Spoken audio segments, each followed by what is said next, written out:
Lady Snowblood, 1973 Japanese revenge film directed by Toshiya Fujita, starring Kaji, cited as one of the key inspirations for Kill Bill, which is even evident in the fact that Quentin Tarantino literally reused the exact same song that plays over the opening and closing scenes of this film, and is sung by Meiko Kaji herself. And fun fact, when the song was repopularized by Kill Bill, it sparked so much interest in Meiko Kaji's music that she actually went sort of out of retirement and recorded a new album for the first time in 30 years. Anyway, this film takes place during the Meiji Restoration period, which is a period of time between 1868 and 1912, where Japan underwent massive societal changes, abolishing the military rule of the shogunate, removing the centuries-old caste system of samurai and peasants, getting rid of feudalism and opening up the country to Western influence, resulting in a very successful transformation and modernization of the country, which ended up putting Japan as the forefront of East Asia prior to World War II.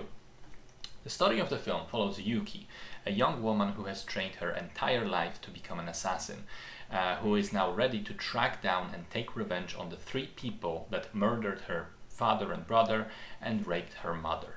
So in some ways it plays out like a typical revenge movie, with the protagonist tracking down bad guys one by one and getting rid of them. But mostly it goes against the norm of these types of films. There are some key aspects that feel almost deconstructionist of the genre.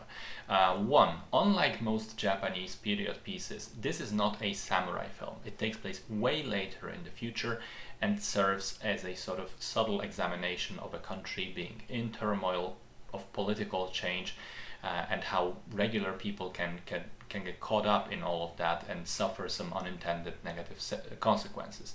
Two, instead of a male samurai, it follows a woman.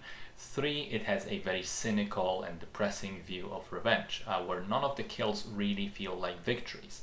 The first guy is destitute and pathetic. Killing him is almost mercy. The woman takes her own life, denying Yuki satisfaction. And finally, killing the last guy literally requires Yuki to sacrifice the only person with whom she seems to have a real, genuine connection in life, and she herself is killed shortly after. So it's definitely a somber, mature tale rather than a satisfying vengeance plot. One thing I didn't like about the film as much is its narrative structure. It keeps going back and forth between present-day story and flashbacks, and I just feel it accomplishes nothing particularly significant with that, and would have been better to just keep the story completely linear. It would have been easier to follow and would help avoid repeating the exact same information to the audience multiple times, which is what happens here. Otherwise, cinematography is very good. I like the central performance, I like the music. I think it's an interesting film, especially if you're interested in Japan and its history.